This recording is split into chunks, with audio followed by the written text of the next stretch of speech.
What's going on, guys? Welcome back to the channel, and we have the video you guys have been waiting for. This is Velma episode number 5 review.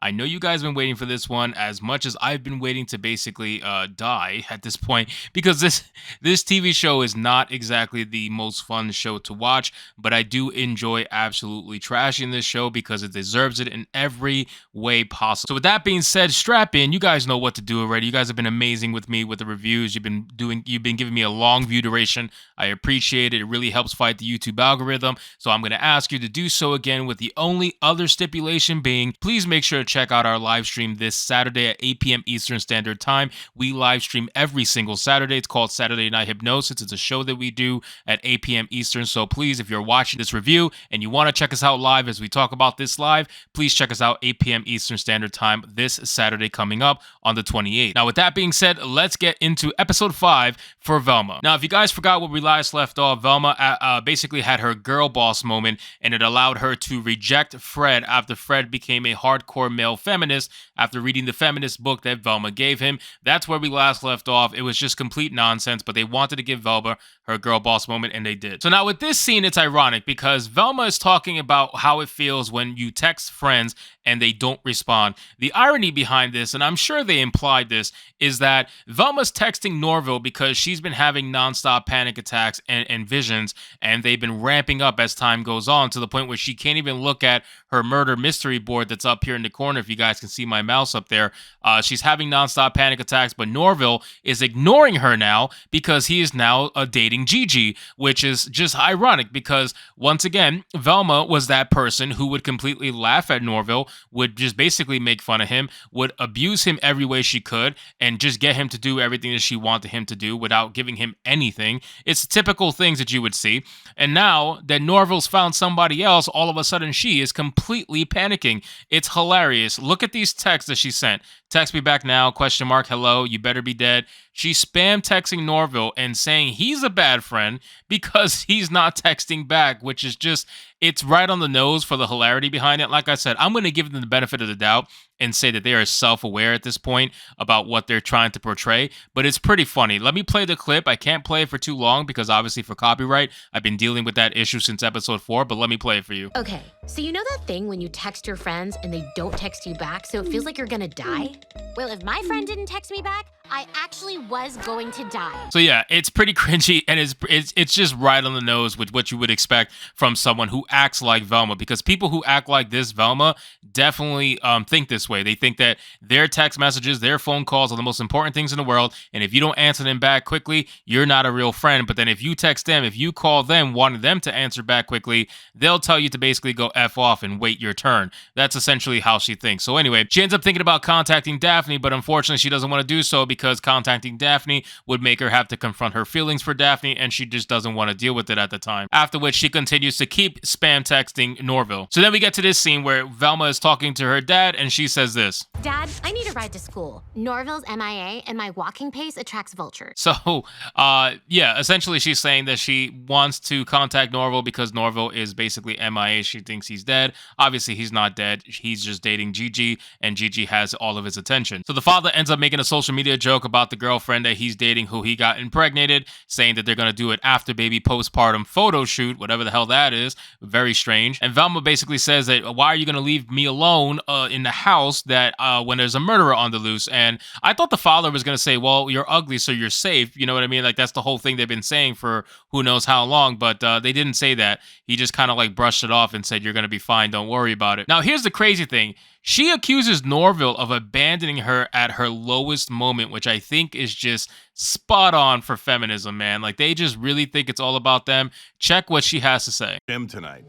The marching band sleepover? Ugh, Norville really has abandoned me at my lowest moment. So you're gonna have typical band tropes now. Like this whole thing about the nerds, essentially, like band nerds. It's very heavy in this show. They all basically act the way you think they would. And isn't this the kid who got his legs cut off twice? Like, I don't understand how they just keep regrowing the legs. I'm almost positive this is the kid that got his legs cut off twice. I need to fact check that, but you guys can fact check it for me if you got some time and leave a comment down below. But I'm positive that's the dude who got his legs cut off twice in a row.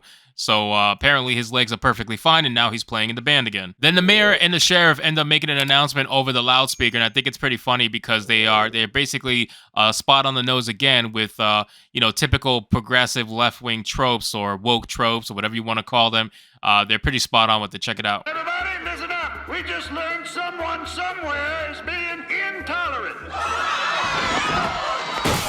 So I think that's pretty funny because once again it goes to the whole tolerant left thing and how they're just basically truly intolerant most of the time. So the fact that he says we learned somebody somewhere is being intolerant and everybody loses their mind, that's a pretty funny. I would give him that. That's pretty funny because it's basically making fun of that whole stereotype with people online and how they just basically attack, and it doesn't matter what your past is or anything. If it's something they disagree with or you say something even slightly offensive, they're going to attack you for it. Then we end up switching to a scene with the mayor where he announces that they've been getting a little bit of pushback for the police detail that they've been assigning to the hot girls in the school, and the pushback is coming not from anybody in the school, not any students or anything. The pushback is coming from the cops because the cops are citing sexual harassment for the reasons why they are no longer wanting to do the police detail, which I think is pretty ironic. And if you see this scene here, you see all the quote-unquote hot girls basically sexually harassing the cops. So this is something that they deem okay, like, oh, you should just take it. It's just the hot girls. You should just take it, right? But if it was the other way around, if it was guys doing it to women, for a fact they would make it into a big deal. So then they announced that they're going to be instituting a citywide curfew instead of just a localized curfew, and that there's a couple events that are canceled, one of which is Velma's band A Sleepover. Then we fast forward and now we're watching Daphne, who is trying from the last episode to find her original birth parents. She knows that obviously these are not her real parents, the two moms that we saw, the two lesbian police cops.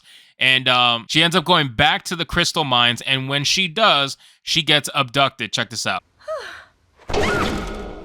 So we knew that was going to happen because in the last episode, we saw somebody laughing behind these wooden slats here. Like there was somebody laughing when Daphne ended up walking away from the mines. But now that she's come back, they took her. Then we fast forward to Fred, who is obviously now male feminist Fred, because this is his arc coming full circle, right? This entire reason why his character exists is so that he can end up simping for women and being a male feminist. It is a hard fall for Fred.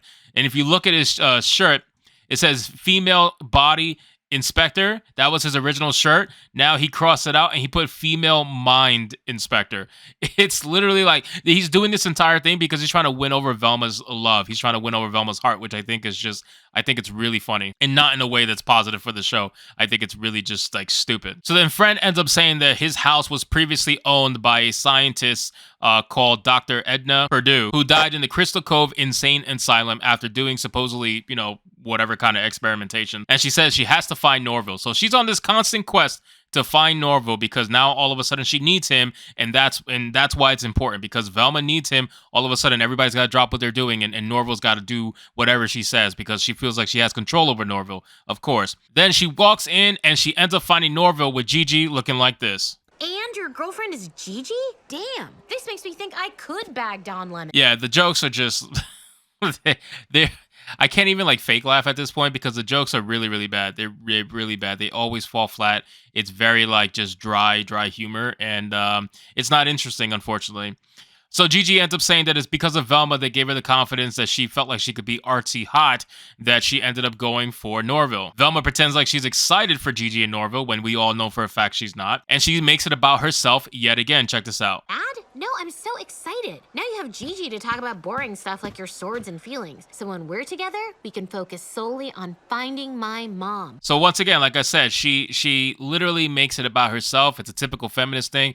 I don't know if the TV show is spot on in terms of trying to make fun of it, or if they just literally think like this. I think it's a mix of probably both, but I do think they think like this. I mean, Mindy Kaling is one of those people that you just know thinks like this, and the writers who are writing the show also probably think like that. So don't be surprised if this is just a natural thing for them. So she tries to tell him what Fred told her, and Gigi's giving her a dirty look. And at this point, Norville tells Velma that he cannot spend any more time with her because Gigi doesn't want him to. And until Norville can essentially stand up for himself, Gigi owns him. That's such an ironic statement, but that's literally what they say. Check this out. Until Norville learns to stand up for himself, he's going to do exactly as I say.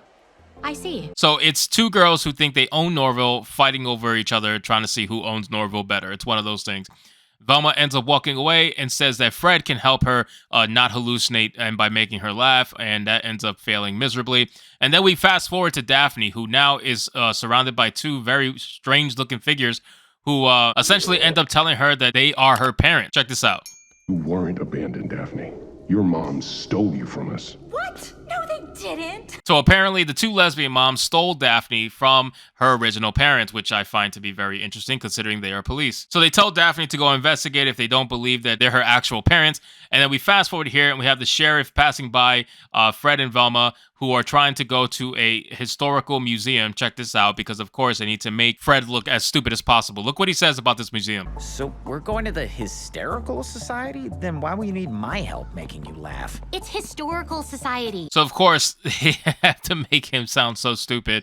It's just one of those things that you would expect from this show, as we are deep into the show at this point. But then they say another thing because, of course, they got to slip in a white man bad line. Check this out. This helps Skip Gates learn which white actors are descended from slave owners. So, of course, only white actors could be descended from slave owners, even though, you know, there was many different races of slave owners. But that's besides the point. Only the white actors can, because this is Velma, and that's what this show portrays. So they end up trying to find information on Dr. Edna Purdue, and when they get to the box is empty. When the lady checks to see who was the last person to take out the information from the box, it was none other than Velma's mother, Dia Dinkley. At this point, she ends up having a crazy hallucination, which she is not able to be saved from because Fred is too busy saying this. I would, but all I can think of right now is the gender pay gap. Is it funny? Women make 20% less than men, and women of color even less? So, of course, now we have more feminism talking points where we're talking about the gender pay gap and the fact that women of color are affected even more because they have to bring race into this too. This is what this entire episode is. This entire episode is Fred's male feminist arc coming full circle and just completely being in the face of the viewer nonstop. So we fast forward and Velma ends up getting destroyed by her hallucination where she thinks she dies, but obviously she can't because it's just a hallucination. And then we go forward and we're at the diner where Gigi and Norval are basically all over each other, and Velma is hating every second of it, which she rightfully should because she was stupid and she deserves it. And she keeps saying that she needs Norville because without him, she's going to literally die from her hallucinations, which is not possible. Then she comes up with this idea to host a sleepover party in her house with the band, which if you remember, got canceled at the school. So now she's making it happen at the house. Now, the reason why she's making it happen at the house is because she thinks Norval's going to come without Gigi. She thinks Gigi's not going to be interested in coming to band because, to quote her, hot girls don't like band. Fred ends up continuing to simp for Velma, which is not helping. And then the bandmates end up going crazy in the house. Check this out. But you don't have any food.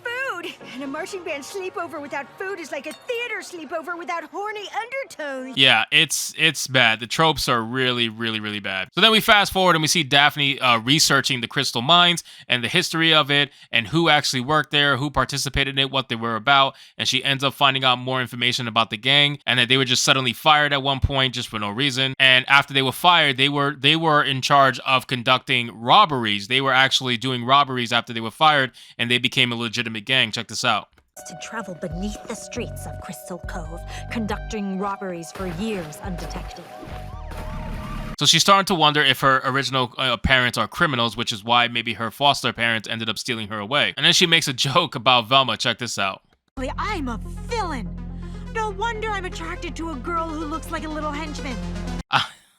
Velma literally usually roasts herself most of the time during this episode, but of course Daphne had to throw in a little hit in there because Velma's just the bunt of a lot of jokes, to be honest with you. So Norval's being driven to Velma's house by his parents, and then since the parent is one of the principals, she doesn't want to be seen anywhere close to the band people, so she decides to drop them off.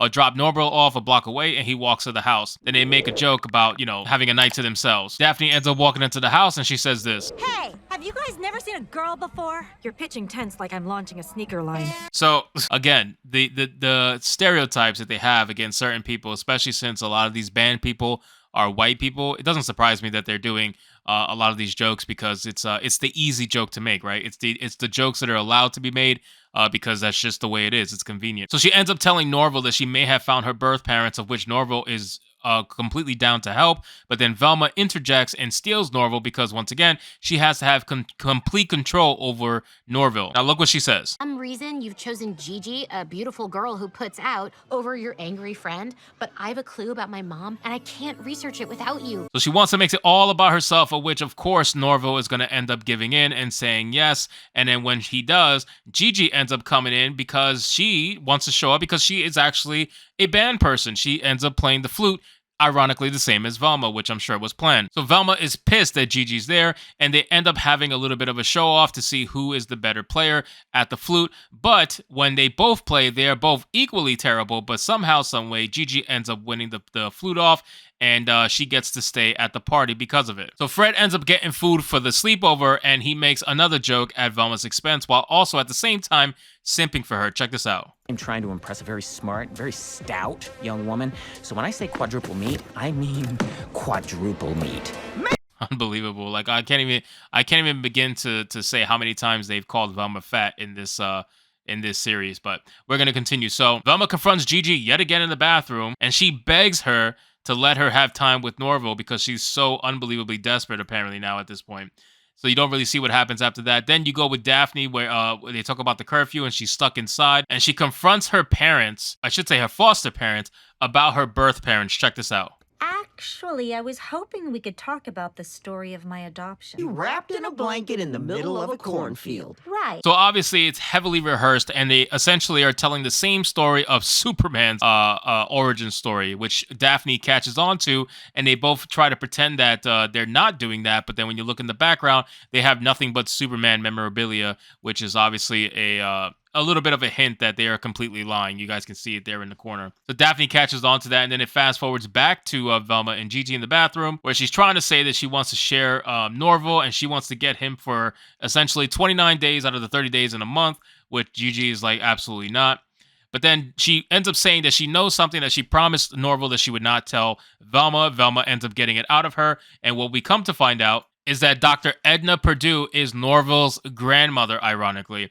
So that's the big reveal for this particular episode. Then we go forward. Fred arrives with the pizzas, and of course, he thinks he's going to make it and not screw up. And then at the last second, he screws up, drops all the pizzas, and then the police vehicle ends up running over them. So at that point, he makes a couple Domino's jokes, and then we go forward, and she's grilling him about the grandmother and how it's related to the disappearance of her mom. Check this out. Related to your grandma. I can't talk about it. I just learned about it a few days ago, and the truth could ruin my mom's life. So remember how I said Norval's mother was acting really suspicious in the last episode? So now we're going to see more about that in this particular episode and future episodes, because it looks like she is a suspect, not necessarily in the murders, because like I said, this entire series so far is not really focusing on the murders of the girls in the high school. It's focusing more on Velma's mom, and I'm sure Velma's mom is going to be somehow linked to these murders. She probably is the murderer for all I know. I still think the murderer is actually two people, not one. I think they're going to pull a Scream, in my opinion. But still, that's what they're going to lead to eventually. Then the bandmates end up going crazy because clearly all these people are just unable to control themselves if they don't have any food. And then we fast forward, and it says, you got to feed these nerds now, otherwise the house will be destroyed. This is typical freaking jokes and tropes at the expense of nerdy people. So Velma ends up guilt tripping Norval into driving them, but then he ends up saying this, and Norval has his coming of manhood moment. Check this out. Advantage of you. I couldn't expect you to do this for me. So, oh well, it was almost a good idea. Guess my house will just get destroyed. So how is this not toxic behavior? You know, like whenever I read those CBR articles, they always talked about how Norval was toxic behavior because he was trying to guilt trip Velma into a relationship and feelings and stuff like that. And yet you have Velma literally abusing Norval, trying to control his life, trying to control his time. And not only that, guilt tripping him into God knows what, and yet that's completely fine. That's not toxic whatsoever. That's just her being a slay queen. You know what I mean? Like, come on, this is irony at its finest here. I'll do it. No, Norval, I told you if you do any more simping for her, we're through. So they're definitely on the nose because they know that they're making Norval into a simp. They know that this entire show, and the writers know that they made Norval purposefully a simp. And now they came out with the line from Gigi basically calling him a simp and confirming it. So it's definitely on the nose. But then Norval ends up saying this. Gigi, I'm not doing this because I'm simping for Velma. I'm doing this because it's the right thing to do. I'm simping for myself. Yeah, we've come full circle. God. So Norval ends up saying he's simping for himself. Yes, that was a real thing. Then Daphne ends up calling Velma, saying she's freaking out and that all she wants to do is help. Then Velma says, you got to do me a huge favor first. And then Daphne ends up helping get a police vehicle from her parents, or her foster parents, I should say, and then they take the vehicle and they go. And at that point, Daphne gets curious and realizes the top was cut off from the manhole, and when she looks down, it's the same machinery, the same boat that was used by the robbers from Crystal Mines from way back when, that her original parents told her about. So Norville and the crew end up going to try to steal food to get these nerds happy, and then the sheriff ends up passing by and catching them. So Velma basically says that she's going to sacrifice herself and get arrested so that the group can go back home. When they do that, Velma confronts the sheriff and basically says, what are you going to do about it? After which, the sheriff literally runs Velma over. And I think this is the best part of the entire series that I've ever seen. Check this out. What are you gonna do about that? Gotcha. That scene made me so unbelievably happy. I promise you guys, if you're watching to the end, like I hope you are, this picture right here is going to be the thumbnail. I promise you that 100%. That is the thumbnail all day long. So Velma ends up getting hit by a car, and she ends up seeing Norval's parents that are just wearing some odd outfits right now. I'm not really sure what's going on there. Don't know if they were doing some sort of like weird Halloween party or something along those lines, but it's obviously very strange. Velma threatens to take a picture of them, and she says, what are you willing to do if you don't take a picture? And of course, Velma's going to ask about her mother's. She wants information about her mom, about Norval's mother's mom, which is the grandmother, Dr. Edna. So she's going to try to get information out of them about that. And then Daphne ends up going to the Crystal Mines. She ends up first passing the television in her house. She sees what looks to be an escapee from prison still at large. And you come to find out a little bit later who that person is. Fast forward, you have Velma getting out of prison, going home. And when she goes home, she was expecting the house to be destroyed when her parents got there. But in fact, the house is actually spotless because Norval once again saved the day and convinced the band nerds to fully clean the house. Otherwise, he was going to beat them up, essentially. Check this out. Gigi wants you to know that Norval did not clean your house for you. Norval did, however, threaten to shove our instruments up our butts if we didn't clean it. So Norval's just doing nothing but nice stuff, it seems like, for Velma, even after everything that she's done. And I'm sure it's going to continue to happen because Norval's just going to be the simp for Velma at the end of the day. And Gigi's probably going to end up being some sort of side love character just to make Velma and Norval come together, but who knows? So after the credit scene, you see the parents of Daphne, or who they say are the parents anyway, and she says that's her mother, Carol. And then if you look at the mail, you're going to see him. Your father. Darren.